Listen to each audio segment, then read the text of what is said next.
What did your parents' family do that you later realized was insane? Story 1. We lived on a farm in the middle of nowhere, at least 35 minutes to the nearest grocery store. I'm not sure how it started because I was a kid, but anytime our puppy dog howled, we would all howl to the point that it was a deafening sound and would kind of make your ears rattle. His name was Duke. I would occasionally howl first because then he would follow, and then so would my mother, father, and 2 older brothers. I thought it was awesome, and it felt invigorating to do. I now realize this is odd. Story 2. On the day my dad decided to buy our family's first PC, he loaded me and my younger sisters into the back of our little 2-door Honda and drove the 20 minutes to the store. After purchasing the computer, my dad realized there wasn't enough room in our tiny car for 3 children, car seats, and the giant 1997 computer.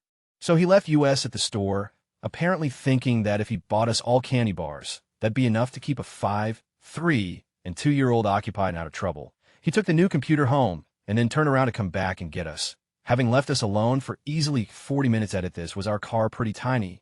Also, my mom found out about all of this a year ago when my dad casually told the story over dinner.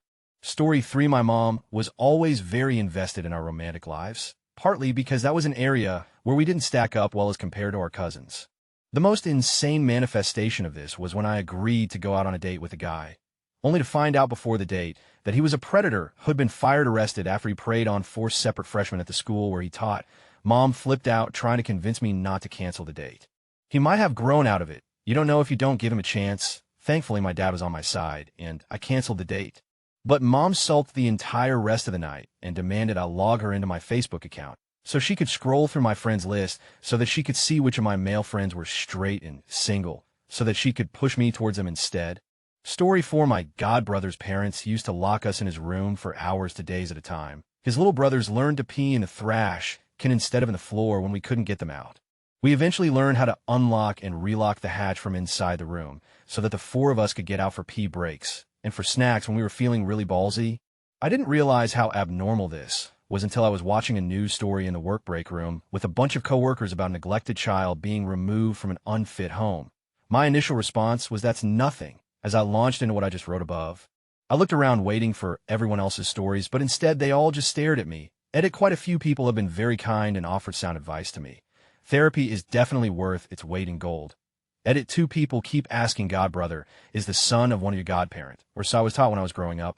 Story 5. They kept everything, the moment I walked into my friend's house and realized you're not supposed to have stuff lining the walls was ridiculous.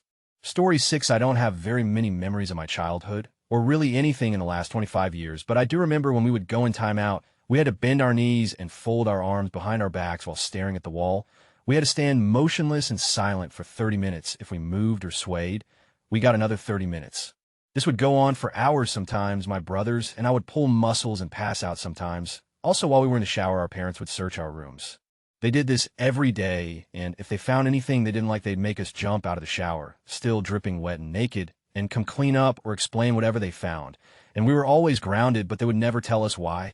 So, since we were already grounded, they would just take away our birthdays or do time out for punishment.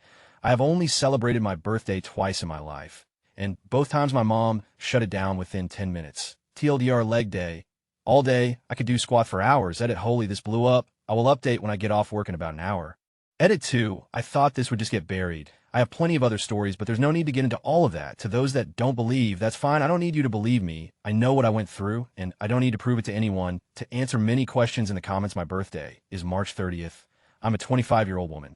I live in Omaha, Nebraska, in the United States with my boyfriend and 6 cats. Not with my parents. They kicked me out a week before my 18th birthday. My family is mixed race, but predominantly white. She claims to be Wiccan and Christian at the same time. My father is Mormon, kind of. He's a meth-addicted, schizophrenic vagrant that used to be Mormon. The values I was brought up under are mostly Mormon. My parents divorced and both remarried.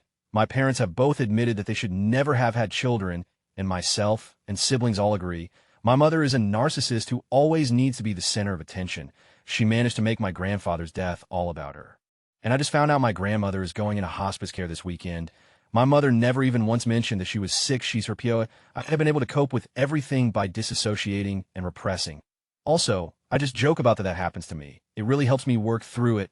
It'll say something that was traumatic with a huge smile on my face, and then just do finger guns and walk away. It's really cathartic. I have one coworker whom I think gets it, and he just does it right back like it's NBD.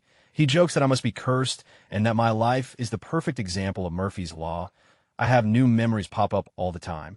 Sometimes random things bring them up. This morning I actually had one pop up. I smell Dial Gold Hand soap. I've always hated the smell of it. It makes me gag. A memory popped into my head of being held down and having it pumped into my mouth. Another one of my mom's genius punishments.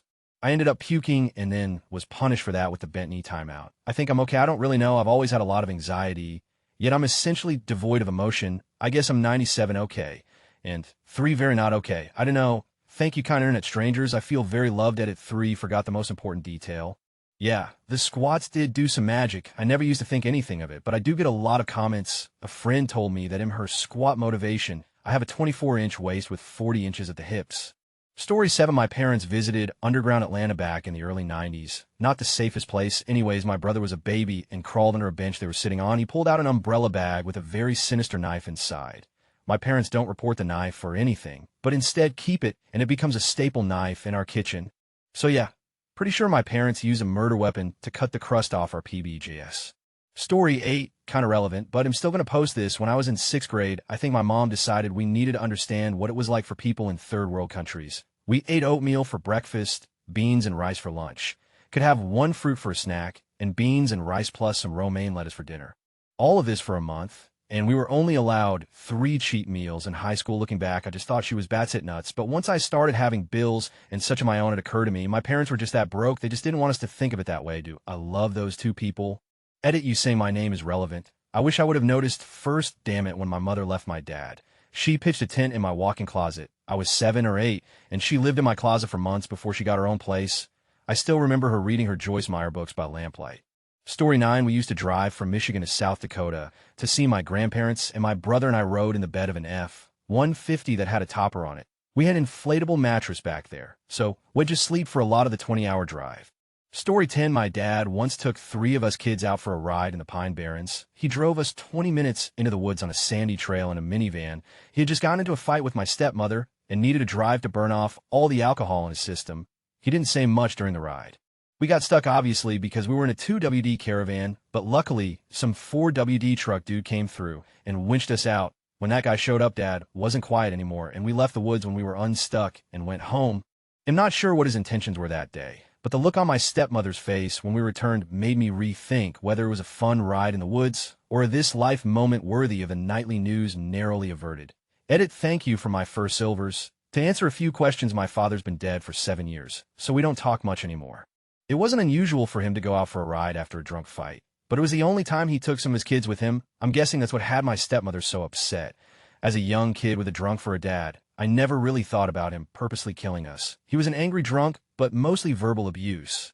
At that point, I had never been off-roading in the woods, so I was more focused on the scenery than the purpose or possible outcome of the ride. Like a lot of things from childhood, I didn't realize some of the severities of the situation until I was much older. Story 11, fend for yourself night. When I was like 5 and on, we'd have to find our own food that night. I later found out my parents were too lazy to cook for my sister, and I were just 5 and 8. I used to come up with really weird food combinations, most notably Nutella or peanut butter candy sprinkles wrapped up in a tortilla. As I got older, I began toasting it and rolling it in cinnamon sugar. Edit, wow. People were either going same dude or Jesus Christ, how could a parent do something like this to 5YO? I feel a little better knowing there's so many of us. Edit, to clarify. This happening once a week or something isn't an issue. With me, it gradually went from like twice a week to every other day. Eventually growing up, my parents just stopped cooking, and if they did, it was suddenly a huge deal, like they cook once a week at best, really chaotic stuff. I became the best improv chef ever, so I'm thankful. But at the same time, Jesus Christ, my sister became a pre-diabetic at 12 over the lack of nutrition. We didn't know any better, unfortunately. Story 12, my mom is very controlling. She would make me turn my diary over to make sure I wasn't writing anything she didn't approve of. So I saved up enough money by skipping school lunch and bought a secret diary at the book fair. I came home to her sitting on my bed and yelled at me for writing Mom, is it, or something like that. She would have grounded me, but I wasn't allowed out of the house without her escorting me until age 16. She then wondered why I had no friends. I was allowed only 30 minutes on the computer in the computer room, and I would have to record which websites I went on and what usernames and passwords I used. She would use the password book to go on the websites and look at who I was talking to. I also just kind of accepted that it was normal for parents to charge rent when you turn 18 and only allow you to eat 1 meal a day dinner and have to pay for the others yourself. Edit the rent thing doesn't bother me as much. It started out at $500 a month and went up every year. So now I'm at $700 a month. That's pretty normal rent around where I live. And I don't have to pay for heat, electricity, internet. I'm trying to move out, but I also have to pay for college out of pocket, and it adds up. Get into a screaming argument where they ended up throwing dishes at each other's heads fairly frequently. Wow, they're really mad right now. Better play some Nintendo until this blows over. Story 13, I have a brother with disabilities. He's relatively low functioning and requires regular attention, both inside the home and out.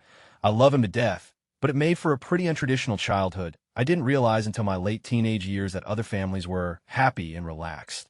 Which isn't to say that they didn't have their problems, just that they weren't constantly preoccupied by one family member who requires more care and attention than others at all times. To be clear, my brother is a wonderful person. I cherish every moment that I get to spend with him now. But at the same time, I spent a disproportionate amount of my childhood in waiting rooms while he went to various therapies, and I spent very little time with my parents growing up because all of their attention was focused on my brother. I was an afterthought because I was lucky enough to be an afterthought and still function. Story 14, it wasn't until way later in life that my sister and I said, wait a second. WTF, when we were young, my father smoked a lot, and when we were with him during the day and said we were hungry, he'd give us each a pack of matches. We'd eat them and then be good. No, we weren't poor, just had lazy, crazy parents.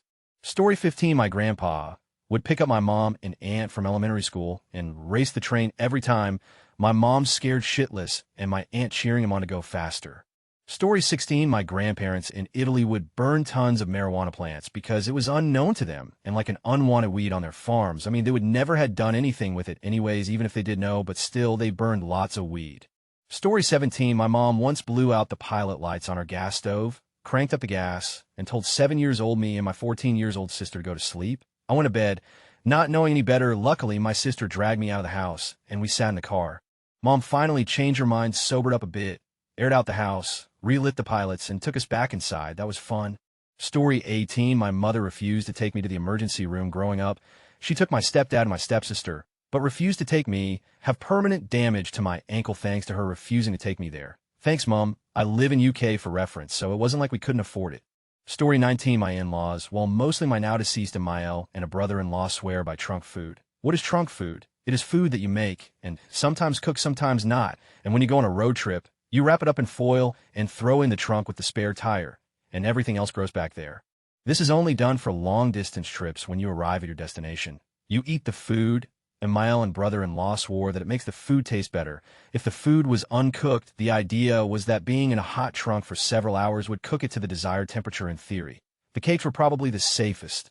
She would make small individual spice cake loaves and wrap them up, and then you'd have spice cake with the gentle aroma of car exhaust. She once made an entire birthday cake for me in the same way, except that it was left in the pan and had icing and minimal wrapping. I ate a slice to be polite, but I was being very polite. I didn't eat the rest. Brother-in-law is the worst, though. He is Orthodox Jewish and keeps kosher, which is problematic when traveling long distances. So he's used to having to pack food with him. They used to live in South Carolina, and he was driving to Miami to catch a flight to Israel a few times before he actually emigrated there. We live in Central Florida and offered to prepare him some kosher food, but he wasn't having it and brought his own meatloaf out of the trunk of a very hot car on a hot summer day. He wanted to share it with us, but I have this thing about food poisoning, so I didn't eat it. You can only be so polite. And Mael has since passed away, and brother-in-law now lives in Israel. So no more trunk food. My husband, the twin brother-in-law, has working brain cells and believes strongly in food safety. Thank goodness. Story 21, the winter chores was to clear old trees in an area that eventually became fields. Imagine being hoisted up to a knot on top of a tree, 30 feet in the air on the front end loader of a tractor, so you could dump in a mixture of oil and gas, and chucking matching in the hole, the explosion being enough to rock the loader back and forth. My father ran the tractor while I firebombed the tree. When those trees did come down, we'd haul them with the tractor. While chained up, I would ride the outer branches to where we're hauling these old growth cottonwood trees that were massive and sometimes tipped. More than once I got caught up under these trees as they rolled, but luckily never got more than a few scrapes. Story 21, throughout my childhood, I would end up being my dad's therapist. He'd often tell me he sometimes wished he would go to sleep and never wake up. A bit heavy for a 12-year-old to hear from their parent, I guess. After I became a teen and could drive, he'd call me in the middle of the night while I was at my mom's house and asked me to rush over because he was sick and needed help. I spent a lot of nights feeding him Jell-O and sitting awake in his room so he could sleep because his medication would make him hallucinate and think demons were going to kill him in his sleep. It wasn't until I was older I realized I missed a lot of my childhood because I had to parent him instead of the other way around. Eventually, he found a wife who takes care of him and cut me out of his life. Apparently, he tells her stories about how I never spent time with him and never cared because she sent me rants about how awful I am. Story 22, got home from being bullied for being fat. Told my mom. Asked her for advice. She advised me that I was just ugly to deal with it. I had an eating disorder for years from this, still relapse a lot. Self-harm, low self-esteem. We moved every time I made a friend at school. Eventually got into full-on brawls, fights at school. She got called to the school, even when the other kid or parent would admit they started it or apologized. She wouldn't accept that it wasn't my fault. Everything was my fault. RIPU chain smoking. Story 23, my brother, while raising his boys, would buy like 10 gallons of milk at a time when it was on sale, and then put it in the deep freezer. It never tasted like milk after it thawed. He claimed to not have noticed a difference. Oh, well, there's a difference, all right. Edit, I had no idea that this gross taste would be eliminated or rectified, I guess, by shaking the milk. Man, I bet my nephews wish they would have known that, LOL. Story 24, my parents were very, very poor when I was growing up. Affording a babysitter, or any other kind of childcare for that matter, was completely out of the question. My mom worked days, and my dad worked nights, so most of the time, there was at least one parent home, even if they were sleeping somewhere. On the rare occasions when neither parent was home, or had to go get something they couldn't, or didn't want to lug us around for we were left in the house alone to our own devices. This started happening when I was around 4. So, at 4 years old, I was left alone with my first sister, who was literally a baby. Then at 6, with one sister that was a toddler while the other was literally a baby. It's horrifying to think about what could have happened on those rare days since, even with a chair, the phone and door locks were out of my reach. Story 25, let homeless rockers live with us, several. And some of them slept in our beds with us. With their permission, two of my sisters were teen moms. Story 26, when I was very young, maybe 5 or 6, my mother would cuddle with my younger brother, and she thought it was funny when she pretended to die while holding us. I was terrified, and I will always remember that she would wake up from death and laugh to get a reaction out of us. That is my earliest memory of her. Story 27, my alcoholic bipolar father would drop me and my 2 siblings off at the grocery store with his credit card and told us to go grocery shopping. We were young kids when this started, had either go hit up a bar or wait in the parking lot before coming back to get us. Sometimes it would be a long wait. Looking back, I still don't know how we were able to run his credit card, and no one ever batted an eye. We had to cook too, so it wasn't exactly healthy stuff. A lot of times the food would all be gone a week or so before he'd take us back to the store. We had to get really creative. We'd joke that there was nothing left but the goo in the back of the refrigerator. Honestly surprised we didn't develop diabetes, although I am hypoglycemic or obesity or anything serious. We quickly learned not to buy a bunch of candy or sweets, something that kind of impresses me looking back. I learned to keep an emergency stash of food hidden in my room, one of many insane things, but first that came to mind. Story 28, once was told not to wear a seatbelt because too much stuff was in the car. Blackberries were below me. Dad slammed on the brakes. I landed mine blackberries. I walk inside mall to clean up. Mom tries to clean mine in front of a food court bunch of people. I make her stop and go into a bathroom to clean blackberries off my. Story 29, not necessarily insane, but there were 2 not so good things my parents did. My father would tell me to get into his car and would drive us somewhere. He often refused to answer my question of where we were going. He would simply answer to a place. I know that my dad loves me and that he is a good person, but he was going through a tough divorce with my mom and had to deal with unemployment every now and then. I was scared that he could do something like abduct me, or even worse, he mostly ended up driving us to one of his friends. When I was a kid, I got bullied in school. I told my mom about it, but she just gave me advice and told me that I was doing something wrong and that I make my bullies angry. She never just hugged me or supported me by saying something nice. Even when I got beaten up for no reason, my mother would still blame me. Story 30, my father used to make us pee in a bucket when we went camping. Then he would pour all of the urine around our tents to mark our territory, to keep the black bears away. This isn't a thing, it's just weird. Story 31 ID, just be left at school for hours after dismissal LMAO. No reason why. And I'd be berated for being ungrateful, or if I asked why I didn't get picked up till 6 p.m. Also, I got in trouble for being on school property so late, so I'd just end up walking up and down the block for hours on end. This was also before cell phones. Story 32, no restrictions on food or drinks. From the time I was 4 or 5, I was drinking around 5 cans of Drive, pepper a day. My parents never told me I needed to drink water, and real juice was never in the house. Juice when I was little was Hawaiian Punch, or the 5 juice minute made fruit punch. Lunches during the summer was a continuous cycle of pizza rolls, SpaghettiOs, and McDonald's. Breakfast was either chocolate Pop-Tarts or Fruity Pebble cereal. I don't think junk food now and then is too much, but I don't think I had a single day in my childhood where I wasn't given sweets, fatty snacks, and caffeine. The funny thing is, as a kid, I used to think it was my friends' parents who were the mean ones for only letting their kids have things like sodas on rare occasions. Looking back, I speculate that along with just being lazy parenting, it was also probably my parents' way of trying to make me happy and make up for the lack of time spent with me by buying me whatever junk food I wanted. Story 33, my mom drove from Michigan to Cedar Point Awesome Roller Coaster Park in Sandusky, Ohio, with me curled up in a hatchback of one of those really crappy 80-90 S4 Mustangs. I was so geeked to ride the roller coasters I didn't even complain. I see another post about another poor kid who rode to South Dakota in the bed of a pickup truck, so I guess it'll just shush now. Story 34, tried to kill me when I got outed. The insane part was the entire family told the cops a BS story. It 1B5, and I turned 16 in jail that weekend. Puffs on a cigar. It was a better birthday than most I had up till then. Even after my mom's father tried to kill me by strangulation, his nasty, unkempt fingernails made my neck bleed.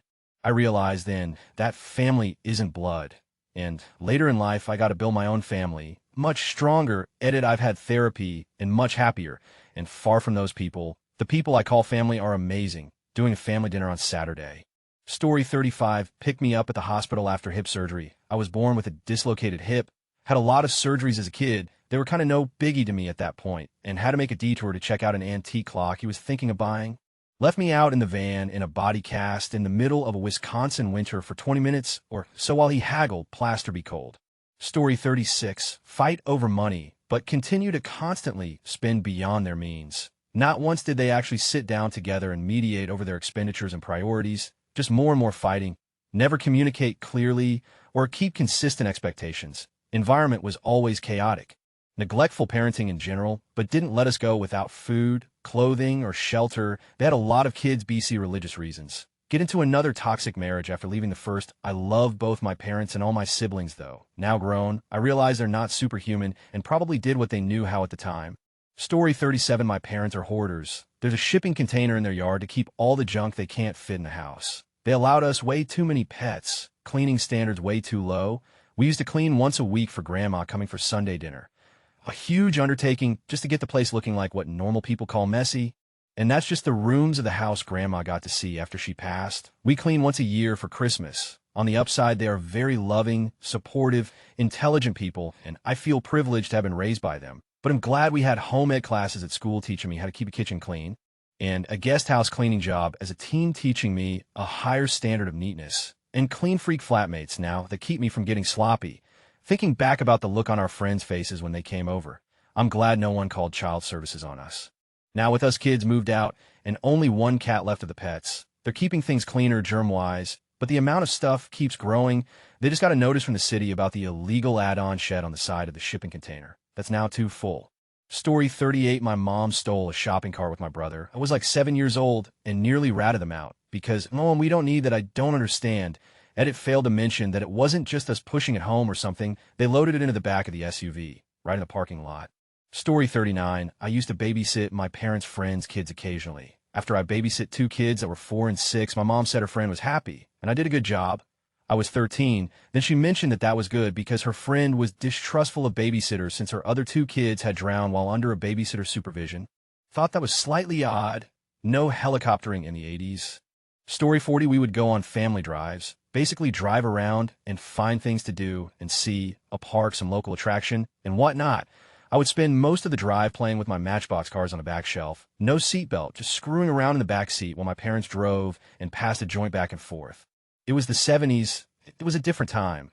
So basically my parents would hotbox the car while driving with me in the back seat, not strapped in, probably getting a contact high.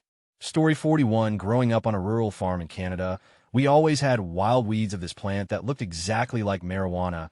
My parents told me it was just a look-alike native plant. False. It was from all the grow-ups pollinating and seeding themselves. Story 42, owned 11 or 12 dogs at once. Doesn't seem so weird, but we lived in a small 3-bedroom trailer, and there were inside dogs. Not only that, but they would get out sometimes and run the neighborhood like a pack of wild dogs, literally chasing people into their houses. Story 43, leaving me some and the car keys when I was 14 and telling me not to get caught driving to Store BC. They didn't bother to get any groceries before ditching me to go on vacation. And I was one of those nervous, responsible kids who looked young for my age, so it seriously worried me. Story 44, mine's pretty simple. We didn't have money for food when I was a kid. Mom was too embarrassed to apply for food stamps, so we went without, but my parents had no issues buying food only for themselves and refusing to let us have any, including hiding them on high shelves so we couldn't sneak into it. They would eat in front of my sister and I while we sat and stared. They'd get mad and give us each a bite and make us go to our rooms. There would be nothing else in the house to eat, and it didn't matter as a kid. It sucked, but your parents know what they're doing, right? As an adult and a parent myself, it's bats hit crazy. I could never sit there and eat while my son went hungry. It came out later that my mom was an addict, narcotics, and booze, and my dad was more interested in banging any girl who'd have him, including my 16-year-old best friend in HS, than raising any, so yeah, they aren't a part of my life anymore.